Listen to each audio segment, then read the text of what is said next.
Hey everyone, welcome back to my channel. If you're new here, I'm Sam and I've been an instructional designer for about 6 years now working in tech. Today I wanted to talk with you about 4 steps that I would suggest taking if you wanted to start your instructional design job search and that journey to transition from whichever career you're in now to instructional design. My hope is by the end of this video, you'll have some actionable steps you can take to get started on this journey. Also, I'm sitting on the floor right now because it just feels a little bit better on my back, so that's why there's a bit of a background difference here. So the first thing you're gonna wanna do is build your LinkedIn profile.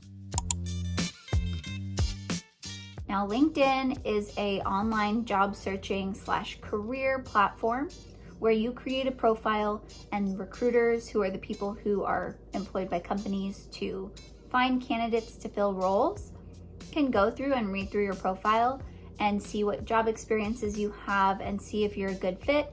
And if they do think you're a good fit, they might reach out to you and if you want to interview. So I think it's important to make sure that you have a LinkedIn profile set up, you have your photo, you have your experiences listed, and you have a bit of an about me section created. Now in your experiences, when you list, where you work, you want to include some experiences about where you work and things you did.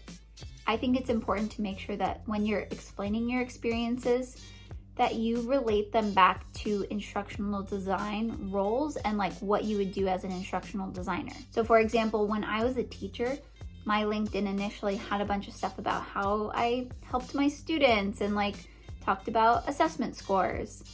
But when I transitioned into instructional design, I really wanted to focus the explanations and my experiences on, what I did to train other teachers, how I did virtual learning, any sort of e-learning design I did, and really curriculum development, content mapping, all of that, because that related more to what I would do as an instructional designer. If you need examples of what I'm talking about, on LinkedIn, you can search up different instructional design roles or other people who are instructional designers now, see what type of work they do, and see if you can kind of think of experiences at your existing job that you can seem kind of aligned and add those to your profile.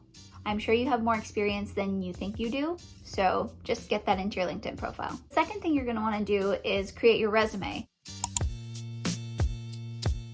And I know a lot of people probably have a resume that they haven't looked at in a long time, and that's okay. But similar to what I explained for LinkedIn, what you're gonna wanna do is you're gonna wanna take the experiences that you have and just kind of make sure that they align with experiences that show the recruiter that you have experience doing instructional design related things. So it could be video editing, it could be teaching, it could be curriculum development, it could be some sort of adult learning where you've taught a course or where you've taught other people how to do something. All of those experiences, you're gonna wanna make sure that you somehow incorporate throughout your resume and your LinkedIn profile so that recruiters see that you have that experience related to instructional design. If you're curious, I have a blog post about how to fill in your LinkedIn profile. I'll link that down below. I also offer one-on-one personal coaching, either 1-hour sessions or a 4-hour series. If that interests you, I can also link that down below. We can go through your LinkedIn profile, your resume, etc. And I'll kind of talk a little bit more about that at the end of this video. So the third thing you're gonna wanna do is start to upskill. And what I mean by upskill is taking time to learn the skills that you would need as an instructional designer to kind of fill in those holes where maybe you don't have that much experience doing something. For me, for example, when I started instructional design, I didn't have much experience technical writing.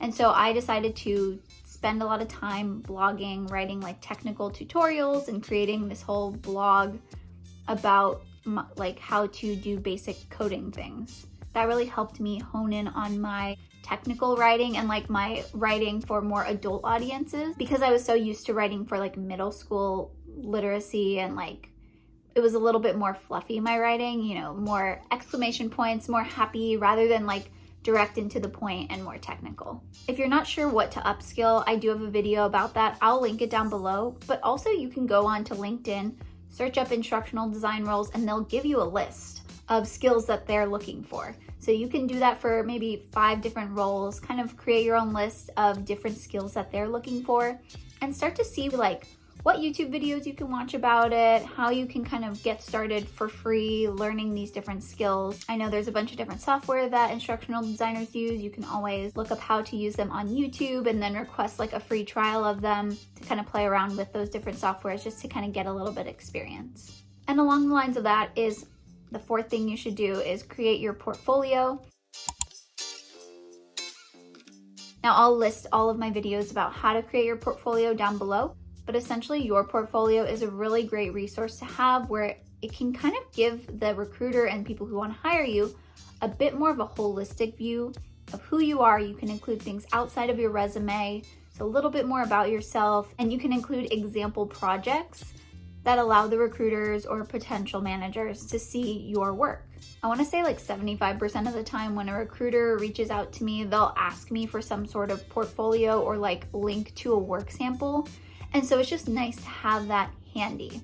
In your portfolio, you can include like an about me section. You can include your resume if you've like finalized it and you're feeling confident about it.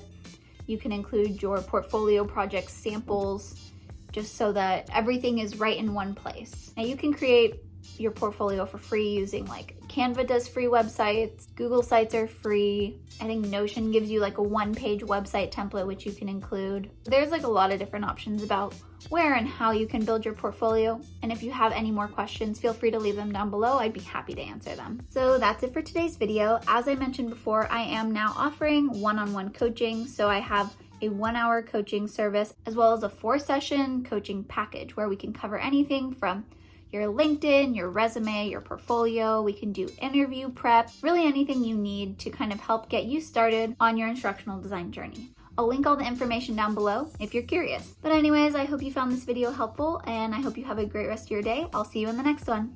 Bye.